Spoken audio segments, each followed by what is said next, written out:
اللہ کے نبی صلی اللہ تعالیٰ علیہ وسلم ارشاد فرماتے ہیں، قیامت کے قریب میری اولاد میں ایک میرا بیٹا پیدا ہوگا جس کا نام محمد ہوگا، حضور صلی اللہ علیہ وسلم کے نام پر ہوگا، اور دنیا اسے لقب سے یاد کرے گی مہدی کے نام سے۔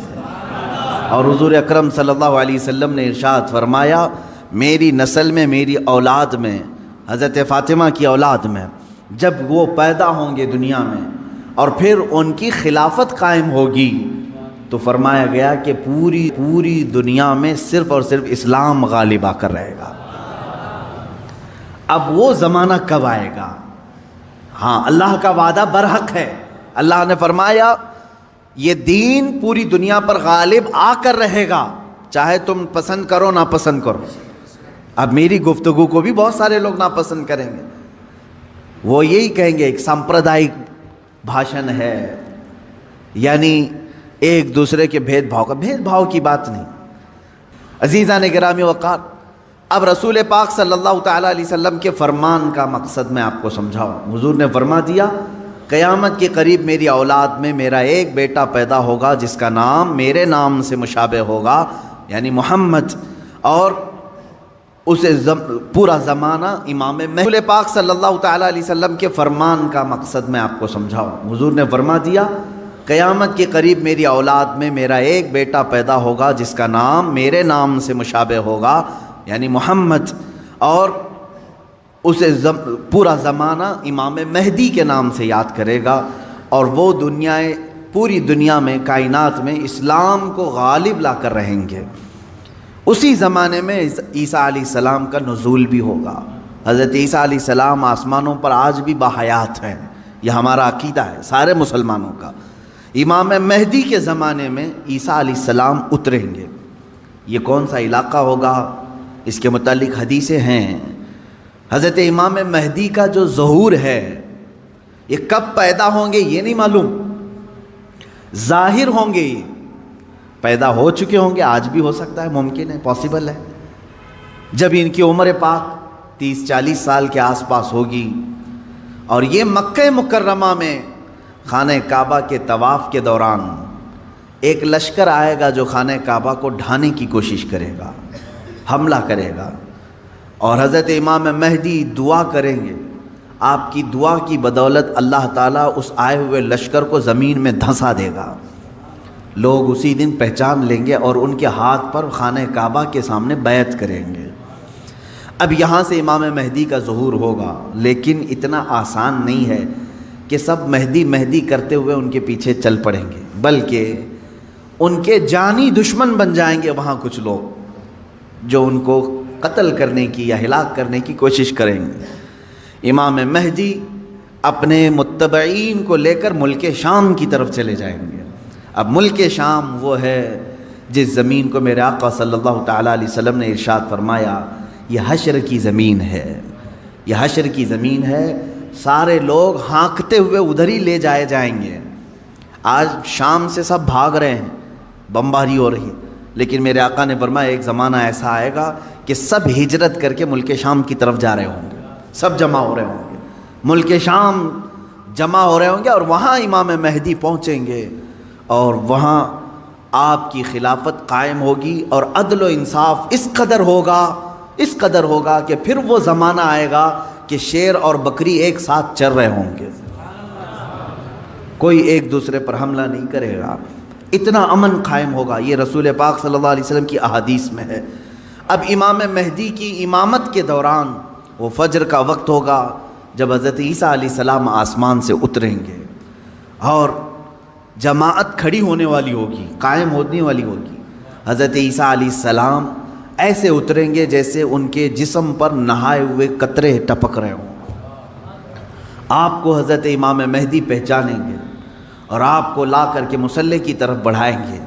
نبی اللہ ہیں، روح اللہ ہیں، عیسیٰ ابن مریم سلام اللہ علیہ، قرآن پاک میں جن کے تذکرے ہیں وہ ہوں گے، کوئی ایک دوسرے پر حملہ نہیں کرے گا، اتنا امن قائم ہوگا۔ یہ رسول پاک صلی اللہ علیہ وسلم کی احادیث میں ہے۔ اب امام مہدی کی امامت کے دوران وہ فجر کا وقت ہوگا جب حضرت عیسیٰ علیہ السلام آسمان سے اتریں گے، اور جماعت کھڑی ہونے والی ہوگی، قائم ہونے والی ہوگی۔ حضرت عیسیٰ علیہ السلام ایسے اتریں گے جیسے ان کے جسم پر نہائے ہوئے قطرے ٹپک رہے ہوں۔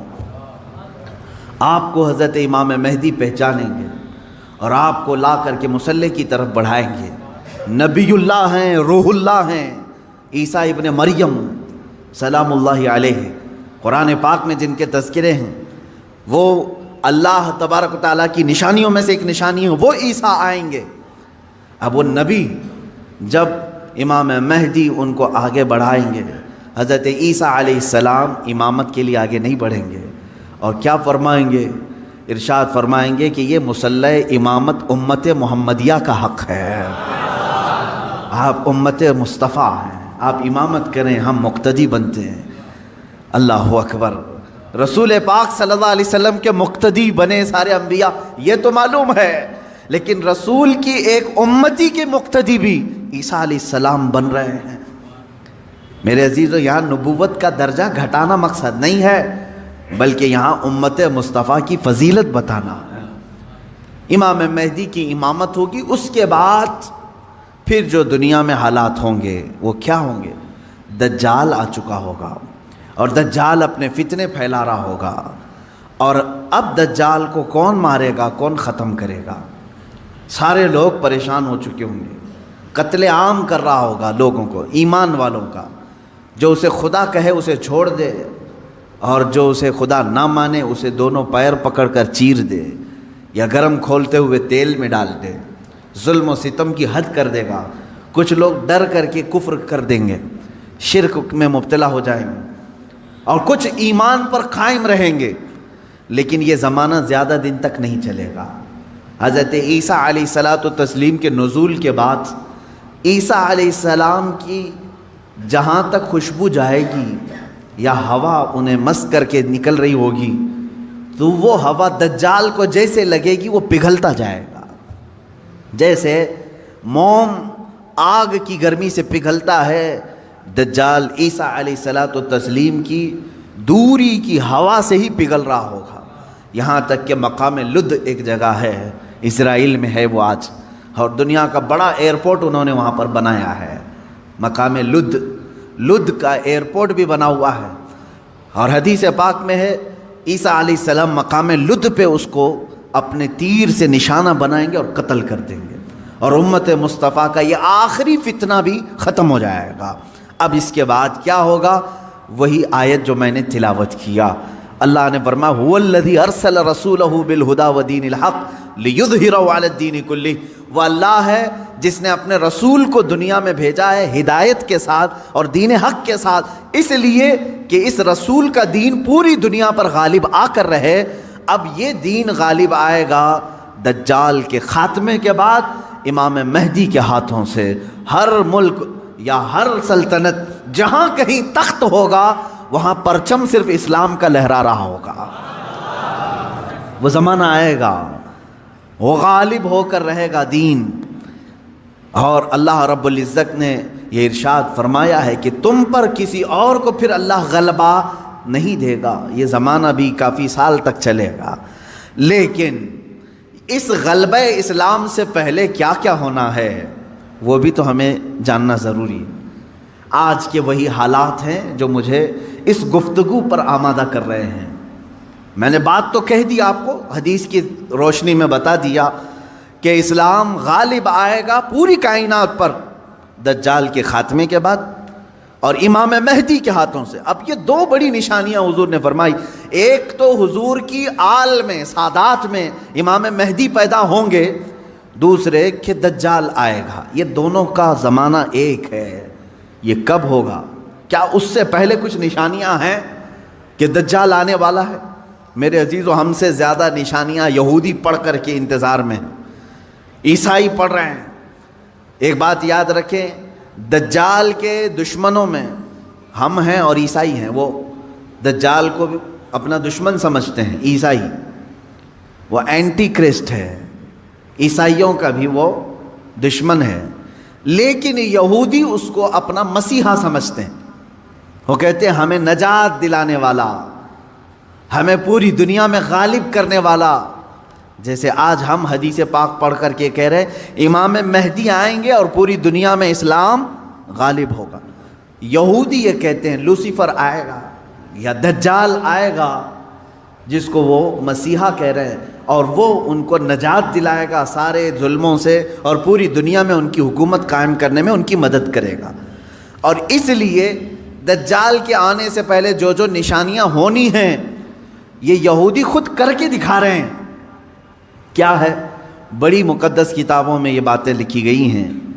دیکھنا دجال کے آنے سے پہلے دنیا میں ایک بڑی علامت یہ ظاہر ہوگی کہ دنیا حق کو باطل بنا کر پیش کرے گی اور باطل کو حق بنا کر پیش کرے گی.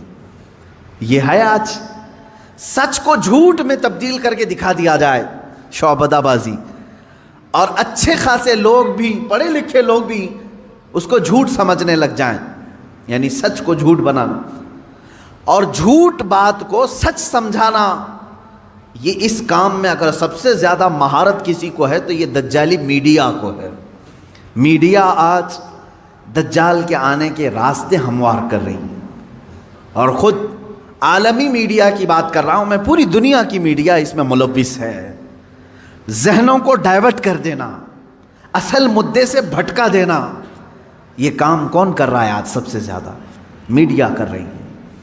میرے عزیزو, سچ بات کو جھوٹ بنا کر پیش کرنا یہ دجال کے آنے سے پہلے ہوگا, اور کثرت سے ہوگا, کثرت سے ہوگا.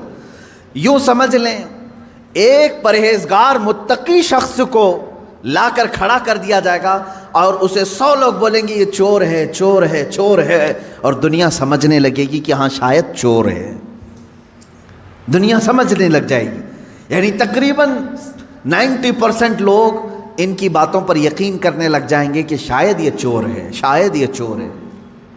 اور اسی طرح کسی ظالم منحوس چور کو لا کر کے وہ کھڑا کریں گے اور کہیں گے یہ پرہیزگار ہے, یہ پرہیزگار ہے, یہ پرہیزگار ہے, اور دنیا اس کو پرہیزگار سمجھنے لگ جائے گی. کیا یہ دونوں چیزیں آج کرنے کے لیے پوری social media, internet, news channel نہیں ملوث ہیں اس میں؟ چوروں کو حکومت پر بٹھا کر کے ان کی فضیلت بیان کرنا ہندوستان سے زیادہ ہمیں کہاں نظر آئے گا؟ سب سے زیادہ ہمیں یہاں نظر آتا ہے.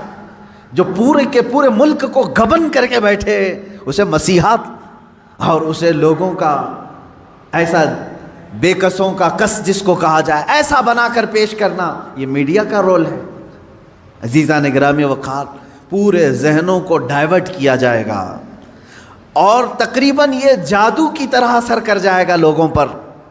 مثال کے طور پر ایک جادوگر کسی محلے میں آتا ہے, شعبدہ بازی دکھاتا ہے. پہلے تو ہوتا تھا سڑکوں پر ہی کھڑے ہو جاتے تھے, سانپ کا کھیل دکھانے والے, یا کسی بچے کو لیٹا کر چادر اوڑھا کر اس کی گردن الگ کر کے دکھانے والے, یہ شعبدہ بازی ہوتی تھی. لیکن ایک بات یاد رکھیں, لوگ گھیرا ڈال کر دیکھتے تو ہیں, اس میں 90% لوگ صحیح سمجھ لیتے تھے, جبکہ وہ آنکھوں کا دھوکہ ہے. بہت ساری چیزیں اتنے شارپ طریقے سے وہ جادوگر کر کے دکھاتا ہے کہ تمہاری آنکھوں کو دھوکہ ہوتا ہے. لیکن میرے عزیزو, اسی مجمع میں 5 یا 10% ایسے لوگ بھی ہوتے ہیں جو اس کے ان کاموں پر یقین نہیں کرتے. ہے ہر زمانے میں جہاں پر بھی جو جادو دکھا رہا ہے اس کے مجمع میں پورے 100% لوگ یقین کرنے والے نہیں ہوتے. چند لوگوں کے دلوں میں شک ہوتا ہے کچھ تو اس نے گڑبڑ کیا ہے. اب یہ وہ لوگ ہوتے ہیں جن کی عقل سلیم ہوتی ہے اور دل پاک ہوتا ہے, ان کے اوپر جلدی جادو اثر نہیں کرتا. اسی طرح میرے عزیزو, آج کے زمانے میں یہ جو دجالی نظام قائم ہے اس کا اثر بھی بھولے بھالے لوگوں میں تقریباً ہو جاتا ہے, لیکن سلیم فطرت والے جو عقل سلیم رکھتے ہیں ان پر ان کا جادو اثر نہیں کرے گا. اب آپ سب کو میں پہلے سے آگاہ کر رہا ہوں, اپنے ذہن کو, اپنے عقل کو سلیم بنا کر کے رکھو. یہ کیسے رہے گا؟ اللہ کی باتوں پر یقین رکھو, اور اس کے علاوہ جو بھی کہے گا, اللہ اس کے رسول کے علاوہ جو بھی کہے گا وہ سچ بھی ہو سکتا ہے, جھوٹ بھی ہو سکتا ہے, مگر میرے مولا کے قول میں جھوٹ کی طرف شائبہ بھی نہیں, سچ ہی ہوگا. جب تمہارے ذہنوں میں یہ بات آئے گی تو پھر تم دنیا کو 100% ایمان لانے والے، یقین کرنے والے نہیں رہیں گے۔ آج دیکھ رہے ہیں آپ، میں مسلسل پچھلے ایک ہفتے سے دیکھ رہا ہوں، فرانس میں جو گستاخی ہوئی اور اس کے پاداش میں جو کچھ بھی حالات ہوئے سب کو معلوم ہے۔ فرانس میں جو کچھ ہوا اس پر ڈیبیٹ انڈیا میں بھی چل رہا ہے۔ ہندوستان کے ہر نیوز اینکر اس کو لے کر کے گرما گرم بحث کر رہے ہیں، اور کچھ ایسے لوگوں کو لا کر بٹھایا جاتا ہے، مجھے ان کے بارے میں معلوم نہیں، وہ پیڈ ہوتے ہیں یا بکے ہوئے ہوتے ہیں یا ان کو اسکرپٹ یعنی سکھائی جاتی ہیں، لکھ کر کے دیے جاتے، پتہ نہیں کون لوگ بیٹھتے ہیں۔ آپ کو عام لوگ ہیں آپ، مجھے معلوم ہے، لیکن میں آپ کے سامنے گفتگو کر رہا ہوں، سنیے۔ ایک اسکول کا ٹیچر بلیک بورڈ پر کارٹون بناتا ہے رسول پاک صلی اللہ علیہ وسلم کا، اس کی شکایت بھی ہوتی رہی لیکن وہ باز نہیں آیا، اور اسی علاقے کا کوئی ایک نوجوان اس سے برداشت نہیں ہوا، اس نے جا کر کے اس کا سر قلم کر دیا۔ یہ ہے، معلوم ہے آپ کو، یہ رپورٹ ہے، آپ کو معلوم ہے۔ اس نے سر قلم کر دیا، وہ اس کا اپنا پرسنلی معاملہ تھا، عبداللہ شیشانی جو بھی ہے۔ اب اس کو کیا چھوڑ دیا، لوگوں نے چھوڑ دیا عبداللہ کو، بلکہ اسی وقت گولیوں سے بھون دیا فرانس کی پولیس نے، ختم کر دیا۔ دونوں ختم ہو گئے، جن کے دونوں کے معاملات تھے وہ چلے گئے۔ اب میں ایک جملہ کہتا ہوں، تمہارے نزدیک عبداللہ شیشانی ٹیررسٹ ہے، یعنی اس نے سر قلم کیا اس لیے یہ ٹیررسٹ ہے۔ ہمارے نزدیک رسول کا خاکہ بنانے والا سب سے بڑا ٹیررسٹ، ظاہر سی بات ہے۔ اب فیصلہ یہی ہوگا، تمہارے نظر میں جو ٹیررسٹ تھا اس نے اس کو قتل کیا جو ہمارے نظر میں ٹیررسٹ تھا۔ بہرحال یہ معاملہ ہو گیا یا ختم ہو گئی بات۔ لیکن میرے عزیزو، اس واقعے کے بعد فرانس کی حکومت کو کسی ایک کی طرفداری کر کے گورنمنٹ بلڈنگوں پر حضور پاک صلی اللہ علیہ وسلم کے خاکے لگانے کا کیا مقصد تھا؟ حکومت کسی ایک ویکتی کے، ایک پرسنل شخص کی حمایت کرتے ہوئے اور گورنمنٹ کی بلڈنگ پر بڑی سائز میں حضور پاک صلی اللہ علیہ وسلم کی تصویر لگا رہی، یعنی کارٹون بنا کر کے۔ کارٹون در حقیقت یہ گالی کی صورت ہے، آدمی صاف گالی نہیں دے سکتا تو اس کی صورت بگاڑ کر کے کہیں لکھ دے، حضور پاک صلی اللہ علیہ وسلم کو انہوں نے کیا۔ اب پوری دنیا بھر کے مسلمانوں میں جو غصہ ہے میرے عزیزو، یہ قتل جو ہو چکا تھا وہ 8 دن پہلے ہو گیا، 10 دن پہلے ہو گیا، معاملہ ختم ہو گیا۔ اس قتل پر کسی نے احتجاج نہیں کیا، کہیں ہے کسی پروٹیسٹ نہیں ہوا۔ پوری دنیا بھر کے مسلمان جو راستوں پر آئے یا پروٹیسٹ کیے، کس کے متعلق؟ فرانس کی حکومت نے جو یہ غلطی کی ہے، اپنی عمارتوں پر، گورنمنٹ کی بلڈنگوں پر جو رسول پاک کے خاکے لگائے، اس کے خلاف پوری دنیا بھر کے مسلمانوں کو غصہ ہے اور سب آئے۔ یہ بات صاف صاف میں بتا رہا ہوں آپ کو، سنیے۔ آپ کا میرا غصہ بھی کس پر ہے؟ دیکھیں، ٹیچر کا معاملہ ختم ہو گیا، اس نے کیا تھا، سامنے والے نے مار دیا، وہ معاملہ ختم ہو گیا، وہاں ختم ہو گئی چیز۔ اور جس نے قتل کیا اس کو بھی تم لوگوں نے نہیں چھوڑا، وہ بھی اس کو بھی گولیوں سے مار دیا، معاملہ ختم۔ لیکن ایک گورنمنٹ کا بلڈنگ پر اس طرح سے تصویریں لگانا، یہ در حقیقت پوری دنیا کے مسلمانوں کو جھنجھوڑنا تھا، پوری دنیا کے مسلمانوں کے دلوں پر ضرب لگانا تھا۔ اب ہم پروٹیسٹ کیے، آپ پروٹیسٹ کیے، ہم نے کہا، لیکن ہندوستان میں آنے کے بعد اب دجالی نظام کی جو میڈیا ہوتی ہے یہ کیا کرتی ہے؟ پورے بحث کو ڈائیورٹ کرتی ہے، پورے مدے کو ڈائیورٹ کرتی ہے۔